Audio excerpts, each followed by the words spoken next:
विद्यार्थियों, कैसे हो आप? उम्मीद है अच्छे होंगे। तो आज हम इस वीडियो में अध्ययन करने वाले हैं वार्षिक परीक्षा 2023 की दृष्टि से बहुत ही ज़्यादा वेरी मोस्ट इम्पॉर्टेंट कक्षा 7 का जो है विज्ञान विषय का मॉडल प्रश्न पत्र, जो आपके एग्ज़ाम के लिए वेरी मोस्ट इम्पॉर्टेंट होने वाला है।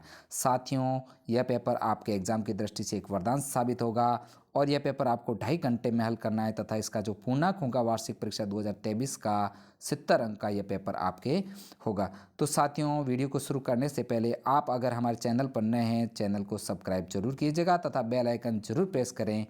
तो शुरू करते हैं कक्षा 7 का यह जो विज्ञान विषय का पेपर है आपके लिए बहुत ही ज़्यादा महत्वपूर्ण। देखते हैं क्वेश्चन नंबर 1। कीटों को पकड़कर अपना आहार बनाने वाला पादप है। तो यहाँ पर जैसे कि 4 ऑप्शन दे रखे हैं, अमरबेल, गुड़हल, घटपर्णी, गुलाब। तो यहाँ पर जो राइट आंसर होगा घटपर्णी यानी कि ई आपके सही होगा। नेक्स्ट साथियों, 2 नंबर क्वेश्चन है, मानव शरीर की सबसे बड़ी ग्रंथि हैं। तो यहाँ पर जैसे ऑप्शन दे रखे हैं, यकृत, अग्नाशय, वृत्तांत्र, आमाशय। तो मानव शरीर की जो सबसे बड़ी ग्रंथि है वह है यकृत ग्रंथि। सही उत्तर होगा अ। नेक्स्ट है, निम्नलिखित में से किससे ऊन प्राप्त नहीं होती। तो यहाँ पर राइट आंसर होगा ई, घने बालों वाला कुत्ता जिससे ऊन प्राप्त नहीं होती, जबकि बकरी, याक और ऊंट से ऊन प्राप्त होती है। अगला जो क्वेश्चन है, चालक का मूल मात्रक हैं। तो यहाँ पर सही उत्तर होगा EMS।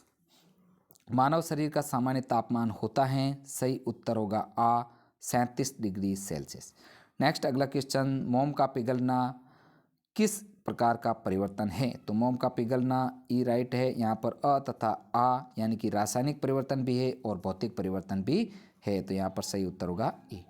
नेक्स्ट 7 नंबर क्वेश्चन, निम्नलिखित में से किस स्थान पर चक्रवात आने की संभावना नहीं होती। तो यहाँ पर ऑप्शन है चेन्नई, मैंगलोर, अमृतसर, पुरी। तो यहाँ पर चक्रवात आने की संभावना नहीं होती। तो चेन्नई में आने की संभावना है क्योंकि समुद्र के किनारे हैं, इसी प्रकार मैंगलोर भी समुद्र के किनारे, पुरी भी संभव। अमृतसर है जो समुद्र के किनारे नहीं है, क्योंकि चक्रवात जो हमेशा है समुद्र के किनारे स्थित जगहों पर आते हैं। नेक्स्ट है 8 नंबर क्वेश्चन, सूर्य के प्रकाश में कितने प्रकार के वर्ण होते हैं। तो सूर्य के जो प्रकाश होते हैं उसमें 7 प्रकार के वर्ण होते हैं। अगला जो क्वेश्चन है 9 नंबर, विद्युत धारा के चुंबकीय प्रभार को सत्यापित किया था। तो हैंस क्रिश्चियन आर्स्टेड ने। नेक्स्ट 10 नंबर क्वेश्चन, पादप का जनन भाग होता है, सही उत्तर होगा ई पुष्प। तो साथियों, इस प्रकार हमने इस जो अबसदों वाले क्वेश्चन 10 नंबर क्वेश्चन है वो हमने हल किए। नेक्स्ट आगे है रिक्त स्थान से संबंधित जो क्वेश्चन है वो देख लेते हैं। इसमें जो शब्द दिए होंगे, जलवायु, रासायनिक, फेफड़ों, असमान, रोमंती, पथमापी, समतल, सेल्सियस, फ्यूज तथा इम्यूनोबल। तो यहाँ पर इन शब्दों को आपको रिक्त स्थान में भरना है। 11 नंबर देखते हैं, धूम्रपान हमारे जो फेफड़ों को क्षति पहुँचाता है, इससे कैंसर भी हो सकता है। यहाँ रिक्त स्थान में आएगा फेफड़े। नेक्स्ट है, पवन पृथ्वी के असमान तापन के कारण उत्पन्न होता है। नेक्स्ट है, दीर्घ अवधि के मौसम का औसत जलवायु कहलाता है। ऐसे परिवर्तन जिसमें नए पदार्थ बनते हैं रासायनिक परिवर्तन कहलाते हैं। सभी प्रोटीन जो कि हमारी कोशिकाओं के भाग होते हैं अमीनो अम्ल के होते हैं। विद्युत धारा के तापीय प्रभाव पर आधारित सुरक्षा युक्ति को फ्यूज कहा जाता है। यदि प्रतिबिंब सदैव बिंब के आकार का बने तो दर्पण समतल दर्पण होगा। वाहनों द्वारा तय की गई दूरी पथमापी से मापते हैं तथा घास खाने वाले जंतु रोमंती कहलाते हैं और ताप को डिग्री सेल्सियस में मापते हैं। इस प्रकार ये रिक्त स्थान से संबंधित क्वेश्चन आपको पूर्ण करना है। नेक्स्ट अगले जो क्वेश्चन है, सत्य तथा असत्य से संबंधित जो क्वेश्चन होंगे वो देख लेते हैं। 21 से 30 तक प्रश्न आएंगे। तो 21 नंबर देखते हैं कि जीव द्वारा में स्वाद का पता चलता है। बहुत ही अच्छा और सही राइट क्वेश्चन है कि जीव के द्वारा हमें स्वाद का पता चलता है, एकदम सत्य। तो यहाँ पर सत्य लिखना है। इसी प्रकार नेक्स्ट आगे क्वेश्चन है कि जंतुओं से प्राप्त किए जाने वाले रेशे को जांतव रेशे कहते हैं। यह कथन भी एकदम सत्य है, यहाँ सत्य लिखना है। सर्दियों में सूती वस्त्र हमें गर्म रखते हैं, यह कथन असत्य है। दंत क्षार की उपस्थिति के कारण होता है, यह कथन सत्य है। पत्तियों से खाद का बनना एक भौतिक परिवर्तन है, यह कथन असत्य है। नेक्स्ट है, वायु गर्म होने पर प्रसारित होती है और ठंडा होने पर संकुचित होती है, यह कथन एकदम सत्य है, यहाँ सत्य करना है। इसी प्रकार पादपों में प्रकाश संश्लेषण केवल दिन में जबकि श्वसन केवल रात्रि में होता है, यह कथन असत्य है।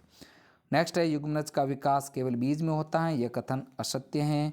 दो शहरों के बीच की दूरियां जो किलोमीटर में मापी जाती हैं, यह कथन बिल्कुल सत्य है। तथा 30 नंबर है, वास्तविक प्रतिबंध को परते पर प्राप्त नहीं किया जा सकता, यह कथन असत्य है। इस प्रकार आपने ये सत्य तथा असत्य से संबंधित क्वेश्चन है, इनको अच्छे से हल करना। नेक्स्ट आगे है उचित शब्द समूह के कथन के साथ मिलान करना आपको, जो 31 से 35 तक के क्वेश्चन हैं। तो यहाँ पर अमरबेल है जो परजीवी का उदाहरण है, सहतूत की पत्तियाँ रेशम कीट पालन, कार्बोहाइड्रेट शर्करा और लाला ग्रंथि लार से संबंधित है तथा याक ऊन देने वाला जंतु है। नेक्स्ट 36 नंबर क्वेश्चन है जो विद्युत धारा के किन्हीं दो प्रभावों के नाम लिखिए। तो बहुत अच्छा क्वेश्चन, विद्युत धारा के जो दो प्रभाव हैं, चुंबकीय प्रभाव तथा रासायनिक प्रभाव। नेक्स्ट 37 नंबर क्वेश्चन, अंग्रेजी भाषा के वर्णमाला के उन अक्षरों को लिखिए जिनके समतल दर्पण में बने प्रतिबिंब बिल्कुल उन्हीं अक्षरों जैसे होते हैं। तो ये है जो दर्पण में देखने पर भी ये जो शब्द हैं बिल्कुल उसी प्रकार दिखेंगे, जैसे ए है आई ओ एम डब्ल्यू एम तथा एक्स तथा आर। इस प्रकार इसको पूर्ण करना है। नेक्स्ट है अगला क्वेश्चन 38 नंबर, परागकण किसे कहते हैं। तो आंसर है परागकणों से परागकोश से पुष्प के वर्तिकाग्र स्थानांतरण परागकण कहलाता है। सही उत्तर होगा ये, परागकणों के परागकोश से पुष्प के वर्तिकाग्र पर स्थानांतरण परागकण कहलाता है। तो साथियों आप हमारे साथ बने रहे तथा वीडियो को शुरू से लेकर अंत तक पूरा देखें ताकि इस मॉडल प्रश्न पत्र को आपको समझने में मदद मिलेगी। नेक्स्ट है 39 नंबर क्वेश्चन है जो निम्नलिखित स्थिति के लिए गति के दूरी समय ग्राफ की आकृति बताइए। तो नियत चाल से गति करती हुई कार बतानी। तो यहाँ पर 0 से y तक, O से y तक दूरी बताइए और O से x तक समय बताया तथा यहाँ पर दूरी समय ग्राफ तीनों को बताया गया है। नेक्स्ट है आगे 40 नंबर क्वेश्चन, शारीरिक क्रियाकलापों के बाद हमें भूख क्यों लगती है। तो आंसर है शारीरिक क्रियाकलापों के बाद हमें भूख इसलिए लगती है क्योंकि हमें ऊर्जा की आवश्यकता होती है। नेक्स्ट अगला क्वेश्चन है जो मौसम और जलवायु में किसमें तेजी से परिवर्तन होता है। तो इन दोनों में जो तेजी से परिवर्तन होता है मौसम में। नेक्स्ट आगे ऊष्मा चालक तथा ऊष्मा रोधी प्रत्येक के दो उदाहरण लिखिए। तो ऊष्मा चालक का जो उदाहरण है लोहा तथा सिल्वर तथा ऊष्मा रोधी का जो उदाहरण है लकड़ी तथा हवा। नेक्स्ट 43 नंबर, निम्नलिखित शब्दों के अर्थ लिखिए। ऊन कटाई तथा रेशम कीट पालन। तो ऊन कटाई का अर्थ लिखना है आपको, यानी कि पशु के शरीर से बाल उतारना ऊन कटाई कहलाता है तथा रेशम कीट पालन रेशों से कीट को पालना रेशम कीट पालन कहा जाता है। नेक्स्ट है 44 नंबर क्वेश्चन, भोजन के प्रमुख अवयवों के नाम लिखिए। तो भोजन के जो प्रमुख अवयव हैं कार्बोहाइड्रेट, प्रोटीन, वसा, विटामिन तथा लवण तथा खनिज। बहुत ही अच्छा क्वेश्चन है यह। ये भोजन के जो प्रमुख अवयव हैं इनको आप अच्छे से याद करना। नेक्स्ट है 45 नंबर क्वेश्चन, जीवों को खाद की आवश्यकता क्यों होती है। जीवों को खाद की आवश्यकता इसलिए जीवित रहने के लिए होती है। अगला जो क्वेश्चन है, यदि आपके गांव या शहर में चक्रवात आ जाए तो आप अपने पड़ोसियों की सहायता कैसे करेंगे। तो इसका जो आंसर है, हमें मौसम विभाग द्वारा दूरदर्शन, रेडियो अथवा समाचार पत्रों के माध्यम से प्रसारित होने वाली चेतावनियों को नज़रअंदाज नहीं करनी चाहिए। तो ये चक्रवात से संबंधित सावधानियाँ हैं। हमें अपना घरेलू सामान, पालतू पशु आदि को सुरक्षित स्थानों पर ले जाना चाहिए। हमें आपातकालीन सेवाओं, पुलिस, अग्निशमन दल और चिकित्सा केंद्र और टेलीफोन नंबर की सूची अपने साथ रखनी चाहिए। और आगे है नेक्स्ट क्वेश्चन है जो 47 नंबर है, पादपों में लैंगिक तथा अलैंगिक जनन के बीच प्रमुख अंतर बताइए। तो पादपों में जनन दो प्रकार के होते हैं, एक लैंगिक जनन तथा अलैंगिक जनन। तो लैंगिक जनन का अर्थ है में पादप बिना बीजों के ही नए पादप को उत्पन्न कर सकते हैं, जबकि अलैंगिक जनन में नए पादप बीजों से प्राप्त होते हैं। नेक्स्ट अंतिम क्वेश्चन है जो विद्युत परिपथ को बंद परिपथ तथा खुला परिपथ किन परिस्थितियों में कहा जाता है।